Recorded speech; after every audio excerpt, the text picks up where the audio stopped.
Welcome back, guys. So in this lesson, we're going to start talking about the OOPS concept, right?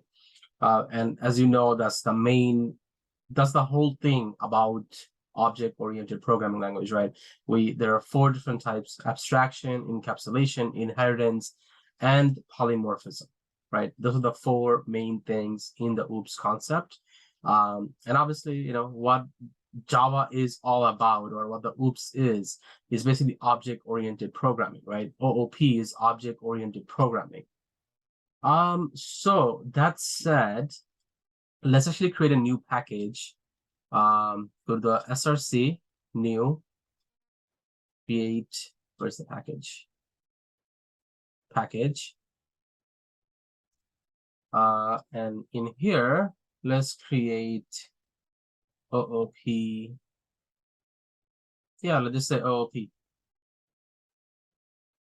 And finish.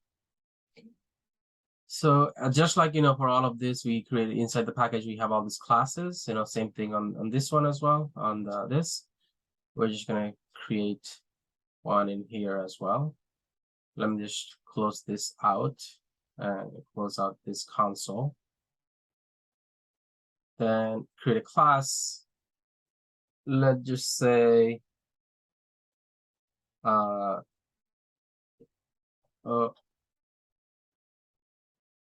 you can see, again, by convention, usually starts with uppercase. So OOP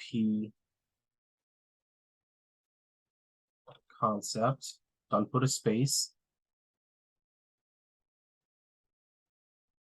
And finish.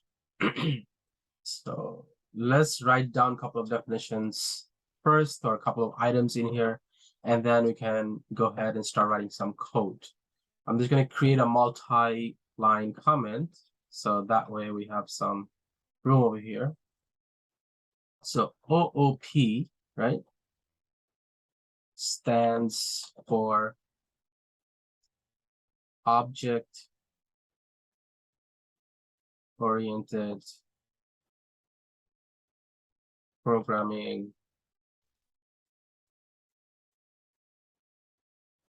language. Is not part of it, but it's just object-oriented programming. I just put language at the end. Just like Java, we also have Python, C#. They're also part of OOPS, right? They're also part of this object-oriented programming. So that's basically what that is, right? So we have that.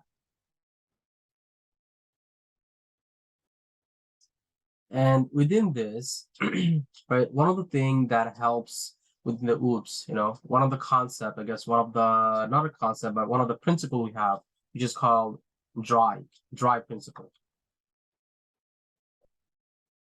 What this means is drive principle. What this means is don't repeat yourself. Okay. So D is for don't, R is for repeat, and Y is for yourself. Drive principle. Now, what this means is that in programming, right, if we have to do something multiple times or do something repeatedly, obviously in that case, we don't want to do it repeatedly. And we just want to write the code one time and then do it over and over again, right? That's why we have classes, right, and methods and whatnot. So in class, what is class? Class is, let's say class. Class is like a blueprint. Okay, class is like a blueprint for creating objects. Okay, so what is an object, right? Objects are created inside a class, and we use this to create the objects. And what is just to give you some example as far as the difference between what is like an object look like and what does a class look like. So just an example, right? If we talk about, let's say people, for instance, right? So class, if a class are people, right? Object for this would be like, let's say, male, female, babies, whatever. So again, obviously babies could be male and female as well, but those are all part of people, right? Another one, if we have another class, let's say called fruits, right? Object for this, can you guys guess it? Well, you're right. It could be things like, apple, oranges, banana, strawberry. Again, these are all fruits, right? If you just think about it logically, these are all fruits. These are all part of, that's why class is a little bit higher level than the objects, right? If we talk about objects, right, like cars, basically. If we talk about cars, object for this would be things like,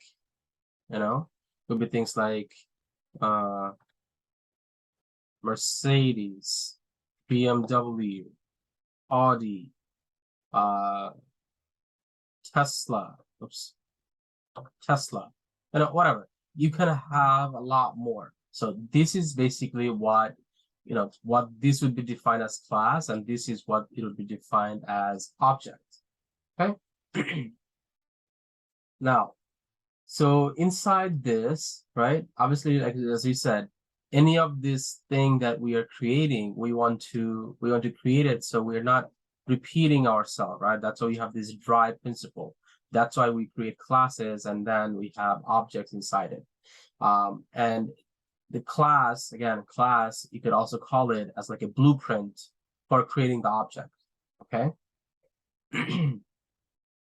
So this thing right here, this is a main method that we have, right? This is a main method that we have.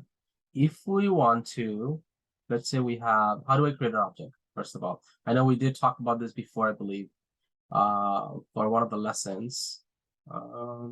Maybe I'm forgetting. I think during classes, maybe I talked about this, I'm not sure. But anyways, we're just going to repeat it. We're just going to repeat the lesson a little bit just so it's refreshed on everyone's mind. So on this, let's say I have int a, right, equals 2. Okay. Okay, int a equals 2. We have all these notes over here. Let me just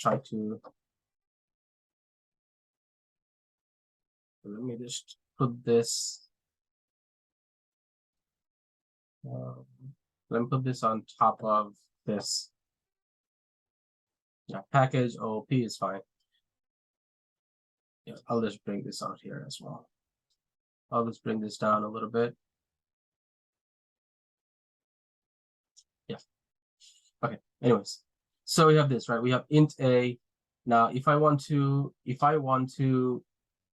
get this, right? If I want to have this right here, what I can do, I can create an object of this class. Okay. And how do I create an object? The only thing we have to do is OOP. Right there, it gives you that thing right there, OOP concept, right? You can just click on that.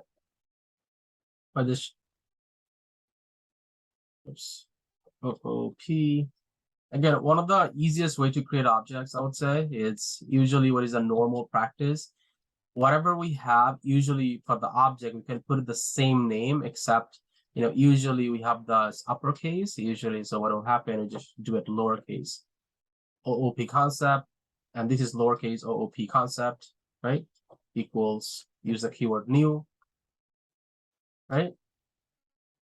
Oops. And then OOP concept. How this thing came is I just press Control space, pressing Control space. So this thing right here, I press Control space and that thing showed up. Just press Control space and that thing will show up. So you can just copy that over there. There you go. Now just creating an object right there, right? I just created an object of this. Now, if I want to do S out, oops, not sound bank, S out, and if I just do OP dot A, right, which is this, if I was to print this thing out, it should give me 2. There you go, it gave me 2, right? Great. Obviously, that's simple stuff, like we did this before, so I'm pretty sure you guys are not excited about that. Now, with that said, I can create as many objects as I want, right?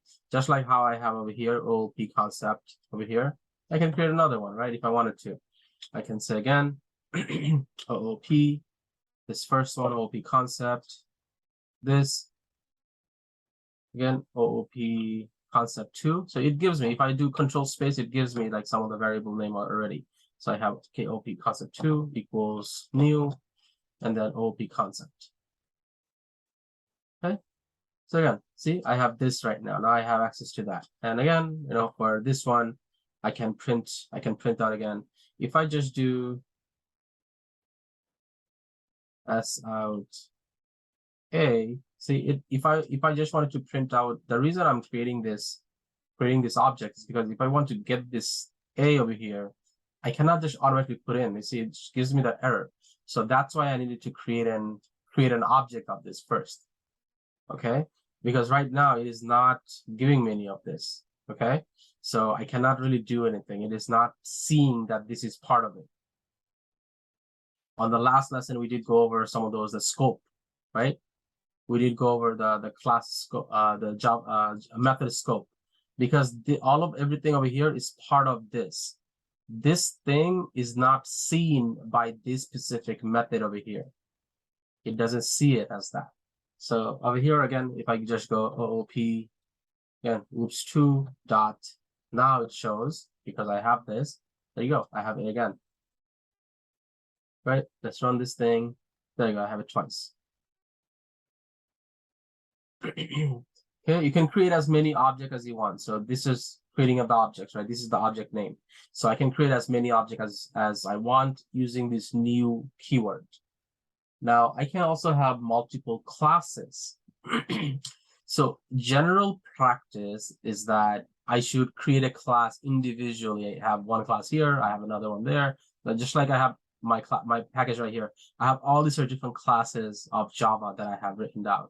If I want to, I don't really need to put it on different ones. I can put all of them at the same. I can put all of them at the same location, right? It doesn't matter, right? So normally what we do, you see this public class OOP concept. So normally what we would do, let me just see if I can minimize this. Yeah, there you go. So how I did this is just click on this plus and the minus this thing. If I just do that, it'll just go down. Same thing, if I just do this, it'll just go down. So it just gives you more space. So again, I have all this thing right here. Now, generally or typically, what we do is we put everything here, right? And this thing is inside this public class OOP concept. If I want to create a new class, I don't have to be inside these curly braces. I don't have to be part of this anymore. I can go outside of this, right? And how I do this, just like how I have public class OOP concept, I don't even need that keyword public anymore. I can just say class. And I can say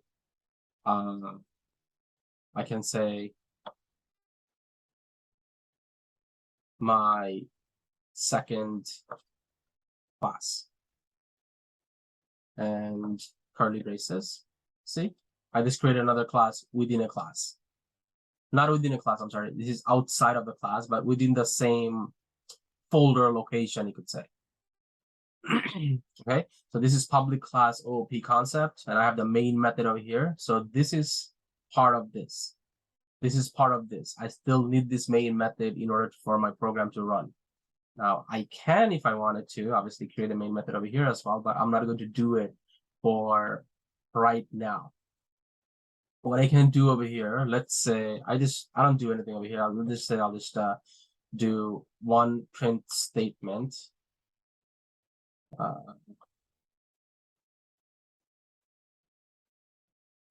Oh, sorry, hold on.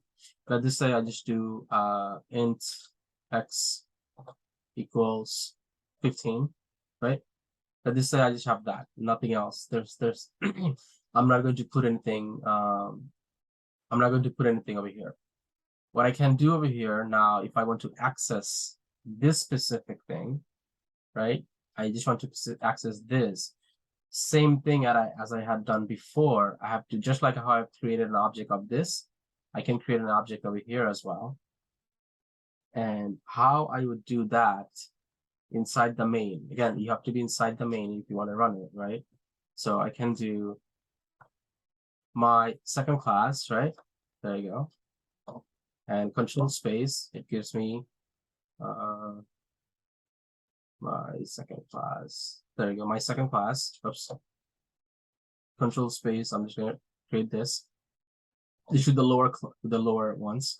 New, my second class, and close this. Now I can access everything that I have in this second class over here that I created. My second class dot x. Okay, so now that's basically 15. And I can just, here, I'll actually put this in a print line, in the print statement. S out, and this. Okay, now if I was to run this, it should give me 15 in addition to all these other ones. Okay, see, it gave me that 15. Now that 15 is coming directly from here, even though it's a separate class altogether. Again, as we move on with this, you know, we're gonna be doing this thing in a more structured way afterward. But again, the main point I was trying to make is that if I want to create another class, I can do that. I don't really need to go into, I don't really need to create another classes or anything. This thing right here is completely separate from this thing right here. Okay, so this thing doesn't see any of this. Okay, it is irrelevant. Even if I put a over here, it still would work. It doesn't matter. The reason I'm getting an x in error, because obviously I have this. Now I can use this a as I can use this a over there as well, because this a is different from this a. Okay, they are not the same. So if I run this, see, it still gives me this. So yeah, that was it for this one, guys. If you do have any comments, any feedback or anything like that, please do let me know. But yeah, with the new lectures that we're going to be doing, we're going to go into this much more of the OOPS concept. All right, guys, that's it for this video. Thank you so much.